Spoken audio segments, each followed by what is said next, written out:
ஆதியாகமம் அதிகாரம் 43 வசனம் 1. தேசத்திலே பஞ்சம் கொடிதாயிருந்தது. வசனம் 2. எகிப்திலிருந்து அவர்கள் கொண்டு வந்த தானியம் செலவழிந்தபோது அவர்கள் தகப்பன் அவர்களை நோக்கி, நீங்கள் திரும்ப போய் நமக்கு கொஞ்சம் தானியம் வாங்கி கொண்டு வாருங்கள் என்றான். வசனம் 3. அதற்கு யூதா, உங்கள் சகோதரன் உங்களோடே கூட வராவிட்டால் நீங்கள் என் முகத்தை காண்பதில்லை என்று அந்த மனிதன் எங்களுக்கு சத்தியமாய் சொன்னான். வசனம் 4. எங்கள் சகோதரனை நீர் எங்களோடே கூட அனுப்பினால் நாங்கள் போய் உமக்கு தானியம் வாங்கி கொண்டு வருவோம். வசனம் 5. அனுப்பாவிட்டால் நாங்கள் போக மாட்டோம். உங்கள் சகோதரன் உங்களோடே கூட வராவிட்டால் நீங்கள் என் முகத்தை காண்பதில்லை என்று அந்த மனிதன் எங்களோடே சொல்லியிருக்கிறான் என்றான். அதற்கு இஸ்ரவேல், உங்களுக்கு இன்னும் ஒரு சகோதரன் உண்டென்று நீங்கள் அந்த மனிதனுக்கு சொல்லி ஏன் எனக்கு இந்த துன்பத்தை வருவித்தீர்கள் என்றான். வசனம் 7. அதற்கு அவர்கள், அந்த மனிதன், உங்கள் தகப்பன் இன்னும் உயிரோடு இருக்கிறாரா? உங்களுக்கு இன்னும் ஒரு சகோதரன் உண்டா என்று எங்களையும் எங்கள் வம்சத்தையும் குறித்து விபரமாய் விசாரித்தான். அந்த கேள்விகளுக்கு தக்கதாக உள்ளபடி அவனுக்கு சொன்னோம். உங்கள் சகோதரனை உங்களோடே கூட இங்கே கொண்டு வாருங்கள் என்று அவன் சொல்லுவான் என்பதை நாங்கள் அறிந்திருந்தோமா என்றார்கள். வசனம் 8. பின்னும் யூதா தன் தகப்பனாகிய இஸ்ரவேலை நோக்கி, நீரும் நாங்களும் எங்கள் குழந்தைகளும் சாகாமல் உயிரோடு இருக்கும்படி நாங்கள் புறப்பட்டு போகிறோம். பிள்ளையாண்டானை என்னோடே அனுப்பும். வசனம் 9. அவனுக்காக நான் உத்தரவாதம் பண்ணுவேன். அவனை என்னிடத்திலே கேளும். நான் அவனை உம்மிடத்தில் கொண்டு வந்து உமக்கு முன்பாக நிறுத்தாமற் போனால் எந்நாளும் அந்த குற்றம் என்மேல் இருப்பதாக. வசனம் 10. நாங்கள் தாமதியாதிருந்தோமானால் இதற்குள்ளே 2ஆம் தரம் போய் திரும்பி வந்திருப்போமே என்றான். வசனம் 11. அதற்கு அவர்கள், தகப்பனாகிய இஸ்ரவேல், அப்படியானால் ஒன்று செய்யுங்கள்.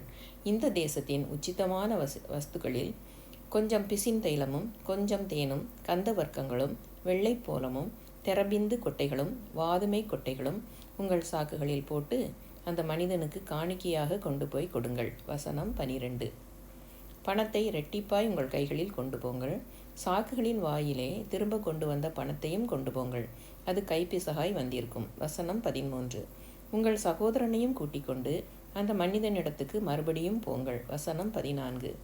அந்த மனிதன் அங்கிருக்கிற உங்கள் மற்ற சகோதரனையும் பென்யமீனையும் உங்களுடனே அனுப்பிவிடும்படிக்கு சர்வ வல்லமையுள்ள தேவன் அவன் சமூகத்தில் உங்களுக்கு இரக்கம் கிடைக்க பண்ணுவாராக.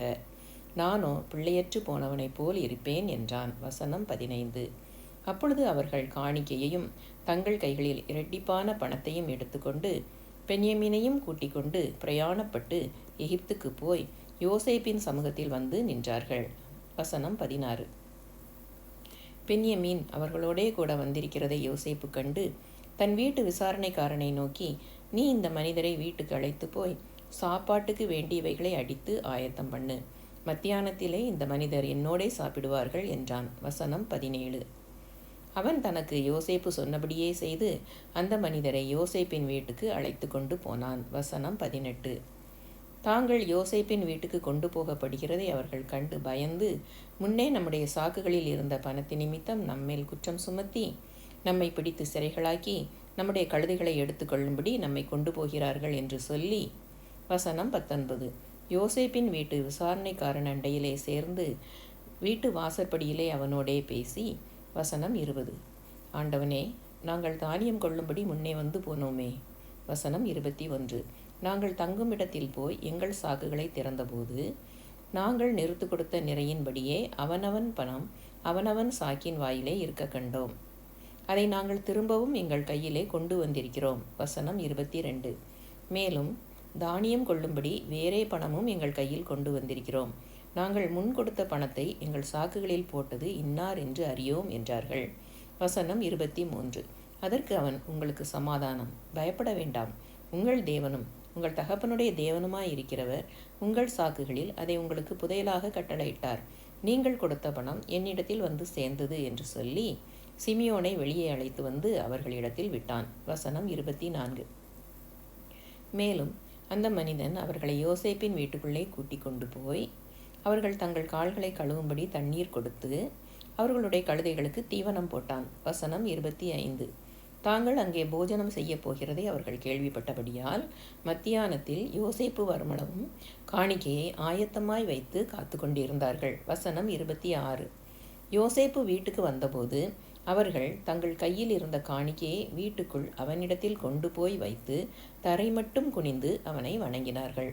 வசனம் 27. அப்பொழுது அவன் அவர்கள் சுக செய்தியை விசாரித்து, நீங்கள் சொன்ன முதிர்வயதான உங்கள் தகப்பன் சுகமாயிருக்கிறாரா? அவர் இன்னும் உயிரோடு இருக்கிறாரா என்று அவர்களிடத்தில் விசாரித்தான். வசனம் 28. அதற்கு அவர்கள், எங்கள் தகப்பனாராகிய உமது அடியான் சுகமாயிருக்கிறார், இன்னும் உயிரோடு இருக்கிறார் என்று சொல்லி குனிந்து வணங்கினார்கள். வசனம் 29. அவன் தன் கண்களை ஏறெடுத்து தன் தாய் பெற்ற குமாரனாகிய தன் சகோதரன் பென்யமீனை கண்டு, நீங்கள் எனக்கு சொன்ன உங்கள் இளைய சகோதரன் இவன்தானா என்று கேட்டு, மகனே, தேவன் உனக்கு கிருபை செய்ய கடவர் என்றான். வசனம் 30. யோசேப்பின் உள்ளம் தன் சகோதரனுக்காக பொங்கினபடியால் அவன் அழுகிறதற்கு இடம் தேடி துரிதமாய் அறைக்குள்ளே போய் அங்கே அழுதான். வசனம் 31.